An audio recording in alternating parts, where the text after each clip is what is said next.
Bismillahirrahmanirrahim. Assalamualaikum warahmatullahi wabarakatuh. Pada kesempatan kali ini kita akan lanjutkan pembahasan soal untuk nomor 21 dan 21 sampai dengan nomor 25 untuk bidang ekonomi KSN tahun 2021. Ya, kita lihat nomor 21, pernyataan yang tidak masuk wilayah kajian ekonomi mikro adalah, nah ini pembahasan tentang perbedaan antara ekonomi mikro dan makro berarti. Nah, kita ingat-ingat lagi untuk ekonomi mikro dan ekonomi makro nih, untuk melihat perbedaannya. Nah, kalau untuk ekonomi mikro, poinnya adalah yang pembahasannya perilaku ekonomi, nih para pelaku ekonomi untuk perorangan atau individu. Kalau barang berarti pembahasannya ke satu jenis barang. Beda kalau makro, makroekonomi perilaku ekonomi secara keseluruhan agregat. Jadi tidak ke perorangan, tidak ke individu. Ruang lingkup materinya. Kalau untuk mikro itu perilaku konsumen, perilaku produsen. Jadi perilaku konsumen ketika mencapai kepuasan, nanti ada keseimbangan konsumen. Terus perilaku produsen membahas tentang produsen ketika memproduksi barang dan jasa, ada laba maksimum nanti yang dibahasnya. Ini nanti ada pembahasan keseimbangan produsen. Terus interaksinya di pasar nanti tentang harga. Terus jenis-jenis pasar ini ekonomi mikro. Beda kalau ekonomi makro. Kalau ekonomi makro ruang lingkupnya itu tentang pendapatan nasional. Jadi masyarakat secara keseluruhan satu negara, kebijakan pemerintah mengatasi inflasi, pengangguran, ketenaga kerjaan seperti peredaran uang. Nah, itu mikro dan makro. Nah, tapi kalau dilihat dari soal nomor 21 ini, sepertinya opsi jawaban mengarahkan kita pembedanya di jenis barangnya, satu jenis barang atau secara keseluruhan nih di sini. Kita lihat yang A, kita satu-satu kita analisis. Yang A, harga daging sapi menurun 5% bulan lalu. Kita lihat harga daging sapi berarti satu jenis barang, daging sapi. Berarti ini mikroekonomi ini. Terus laba Astra Internasional, ini perusahaan nih, meningkat 7% tahun lalu. Berarti ini ke satu jenis perusahaan, berarti mikroekonomi. Yang C nih, ini output domestic real, ini tentang pendapatan nasional meningkat 3% tahun lalu. Nah, inilah makroekonomi, berarti tidak masuk wilayah kajian mikro, ekonomi mikro. Berarti jawabannya yang C. Tapi kita cek dulu yang D dan E, kita pastikan. Harga komputer pribadi menurun tahun lalu. Ini harga komputer satu jenis barang, ini mikroekonomi ini. Produktivitas pekerja baja meningkat sebesar 1%. Ini produktivitas pekerja baja nih ke satu jenis perusahaan, ini pekerja baja. Berarti ini mikroekonomi. Berarti jawabannya yang nomor 21 adalah yang C. Kita lanjutkan yang nomor 22. Katakanlah bahwa penawaran awal untuk minyak goreng adalah kurva berlabel S. Ini kurva penawaran. Kurva permintaan untuk minyak goreng tersebut adalah kurva berlabel D, berarti demand ini. Jika kurva penawaran bergeser dari S1 ke dari S ke S1 dan kurva permintaannya masih tidak berubah, nah berarti ini keseimbangan, kurva keseimbangan pasar nih. Ada pergeseran dari S ke S1. Cuman yang jadi masalah nih bergesernya. S itu kurva penawaran itu bisa bergeser ke kanan, bisa juga bergeser ke kiri. Nah, ini tidak ada keterangan ini. Maka pada keseimbangan baru dapat disimpulkan bahwa, nah, kita coba buat kurvanya biar lebih jelas.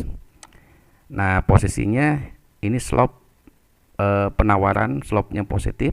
Ini kurva penawaran, di sini kurva permintaan, slope-nya negatif. Titik potongnya adalah keseimbangan pasar. Ini kuantitasnya, ini P-nya katakanlah P0, ini Q0. Nah, sekarang bagaimana kalau kurva S ini bergeser ke, ada dua kemungkinan, bisa bergeser ke kanan, bisa juga bergeser ke kiri. Nah, kita lihat. Nah, bergeser ke kanan. Kita coba analisis bagaimana kalau bergeser ke kanan, bagaimana kalau bergeser ke kiri. Kita lihat kalau bergeser ke kanan seperti ini posisinya. Nanti keseimbangan barunya akan menjadi seperti ini. Penawarannya ini akan bertambah. Penawarannya akan bertambah di sini. Penawarannya akan bertambah. Dan permintaannya, nih kuantitas permintaannya ini, kalau permintaan di sini, kalau permintaannya kurvanya tidak berubah, ini bergerak di sepanjang kurva permintaan. Jadi kuantitas yang dimintanya jadi bertambah juga nih. Jadi kuantitas permintaan, kuantitas penawarannya jadi bertambah nih sebesar Q1, dan kuantitas yang dimintanya nih dari Q0 ke Q0, dan harganya turun di sini. Nah, kita lihat nih. Kalau penawarannya meningkat nih, bertambah, kalau bergeser ke kanan itu dampaknya penawaran meningkat dan kuantitas yang diminta juga meningkat dari Q0 ke Q1. Ya, betul nih. Berarti yang D jawabannya yang ini. Kalau bergeser ke kanan kurva penawarannya. Tapi yang jadi masalah adalah bagaimana kalau kurva penawarannya bergeser ke kiri. Nah, kalau bergeser ke kiri kondisinya jadi berubah, jadi beda lagi. Soalnya di sini di soal tidak dijelaskan. Ini soal ini kurva penawarannya bergeser ke kanan atau bergeser ke kiri. Kalau bergeser ke kanan, nih jumlah penawarannya jadi bertambah dari kondisi awalnya Q0 menjadi Q1, ini bertambah, dan kuantitas yang diminta nih dari titik E ke titik E1. Jadi kalau permintaan mah bergerak nih di sepanjang kurvanya karena kurva penawarannya tidak bergeser dari Q0 ke Q1. Jadi penawaran bertambah dan kuantitas yang diminta jadi bertambah juga. Nah, kuantitas yang diminta juga meningkat. Tapi kalau kurva penawarannya bergeser ke kiri, nah seperti ini, nanti keseimbangan barunya akan seperti ini. Nanti kuantitas penawarannya jadi berkurang. Kita lihat berkurang. Kenapa berkurang di sini? Awalnya di Q0, sekarang jadi Q1. Jadi bergeser ke kiri. Jumlah penawarannya, jadi penawarannya menurun, penawarannya, dan kuantitas yang dimintanya jadi berkurang. Jadi kuantitas yang dimintanya jadi berkurang. Ini kalau dilihat di option A betul juga nih. Kalau seandainya bergesernya ke sebelah kiri.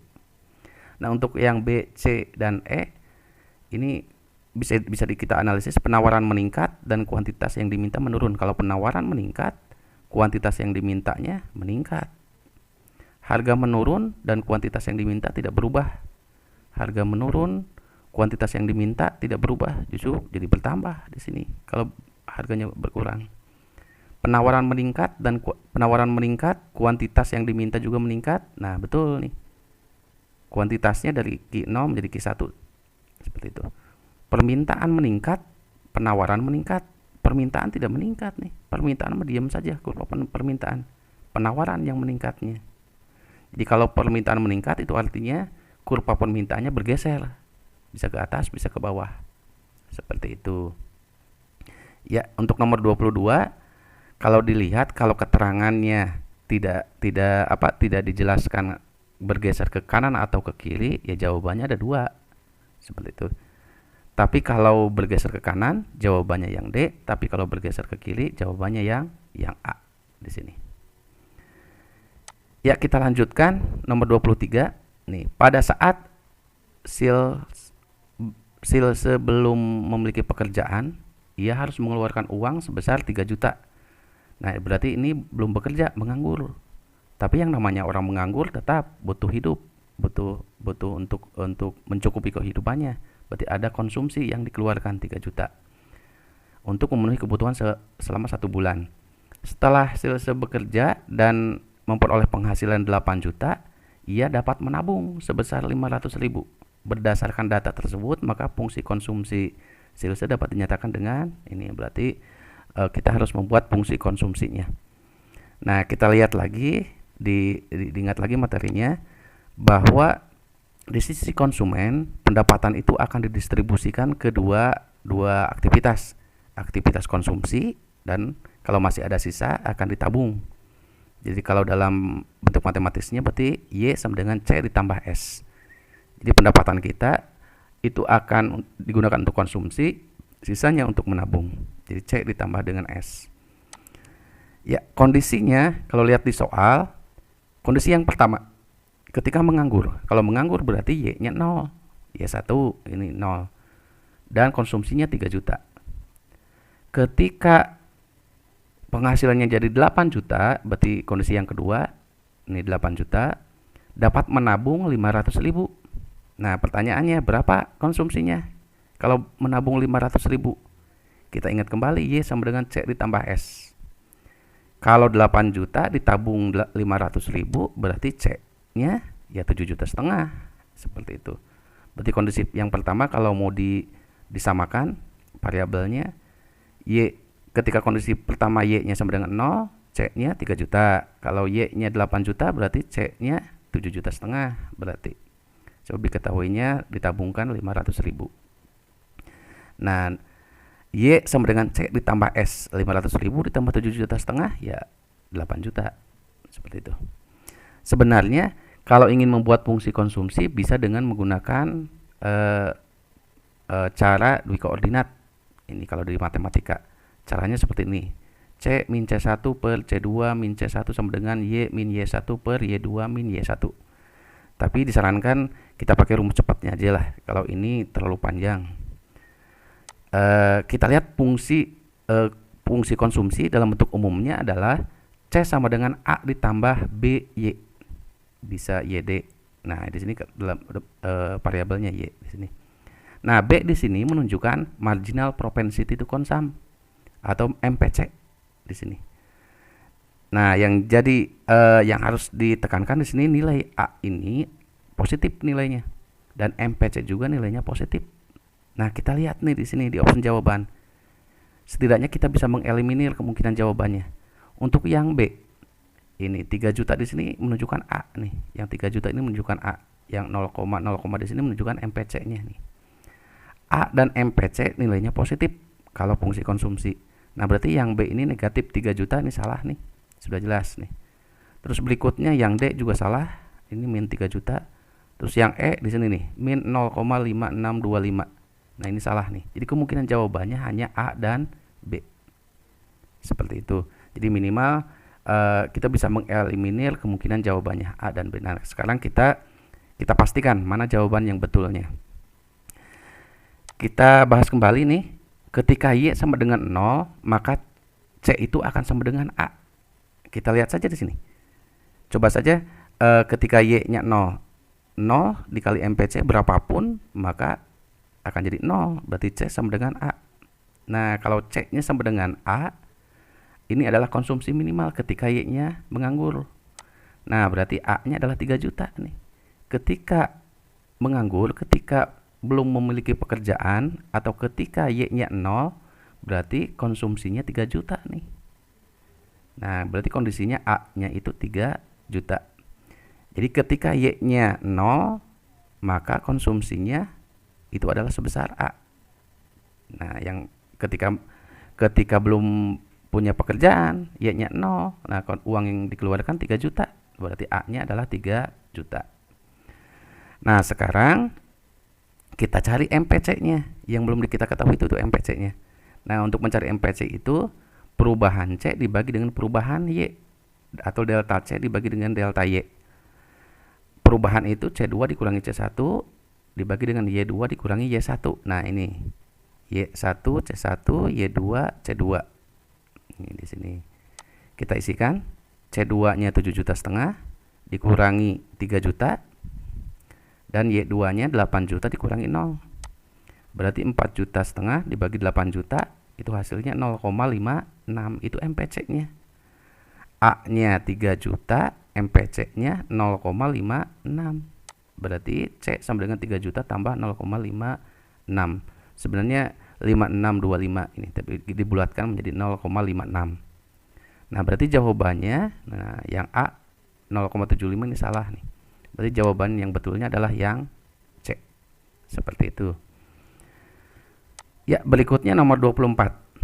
Perhatikan pernyataan berikut. Ini untuk kita menentukan pernyataan yang benar dan yang tidak benar nih, dan hubungan sebab akibat. Kita lihat di sini nih. Oke, kita analisis satu-satu. Perusahaan yang menggunakan teknologi maju lebih suka menggunakan tenaga muda yang kreatif. Nah, kalau di sini kalau dilihat kata kuncinya di sini yang kreatif. Betul. Kalau penggunaan teknologi biasanya butuh orang-orang yang kreatif di sini. Walaupun belum tentu hanya tenaga muda saja, bisa saja tenaga yang sudah tua pun bisa saja kreatif. Tapi dari pernyataan ini, kata kuncinya ini yang kreatif. Betul nih. Ini pernyataan yang benar. Berikutnya yang nomor 2. Jika perusahaan itu tetap menggunakan tenaga kerja yang tua, nah tenaga kerja yang tua, maka profitnya tidak akan maksimum. Kelihatannya ini ada sebab akibat nih. Betul. Tapi kita lihat pernyataan yang nomor 2. Nomor 2 ini benar atau tidak. Nah, kalau perusahaan tetap menggunakan tenaga yang tua, maka profitnya tidak akan maksimum. Nah, kriteria profit maksimum itu bukan dari hanya tenaga kerja saja. Banyak faktor-faktor yang lain. Dalam perhitungan ekonomi, profit maksimum, laba maksimum itu ditentukan oleh MR dan MC. Terjadi ketika MR sama dengan MC. Jadi pernyataan yang kedua ini tidak benar nih. Nah, berarti pernyataan yang pertama benar, pernyataan yang kedua tidak benar. Ini ada hubungannya. Kita lihat pernyataan 1 benar, pernyataan 2 benar, mempunyai hubungan sebab akibat. Pernyataan 2-nya salah. Pernyataan 1 benar, pernyataan 2 benar, ini salah nih. Pernyataan 1 benar, pernyataan 2-nya tidak benar. Nah, ini jawabannya. Nah, berarti jawabannya yang C untuk nomor 24. Selanjutnya untuk nomor 25. Perhatikan pernyataan-pernyataan di bawah ini. Berdasarkan pernyataan di atas yang merupakan cara mengatasi kelangkaan sumber daya. Nah, ada kelangkaan, bagaimana cara mengatasinya? Nah, kita analisis satu-satu. Eksplorasi dan penemuan yang dilakukan untuk memperoleh sumber daya yang baru yang belum diketahui dan atau yang belum pernah digali sebelumnya, yang memungkinkan ketersediaan sumber daya yang relatif tersebut meningkat. Nah, ini bisa nih kita explore, kita buat inovasi-inovasi yang baru. Ini betul nih pernyataan yang menjadi cara mengatasi kelangkaan sumber daya. Yang kedua, penebangan hutan secara membabi buta. Nah, di sini sudah kelihatan nih kalau ada kata-kata membabi buta. Ini justru bahaya kalau penebangan hutan secara membabi buta. Berarti ini salah, nomor 2. Pernyataan yang kedua. Kemajuan teknologi dengan menemukan cara-cara yang baru dalam mengekstrak, mengolah, memproses, dan menggunakan sumber daya. Betul nih. Dengan kemajuan teknologi bisa mendapatkan inovasi untuk mengatasi kelangkaan sumber daya. Yang 4, penggunaan barang komplementer semaksimal mungkin sehingga konsumen dapat memenuhi kebutuhan atas barang pelengkap. Ada juga barang substitusi.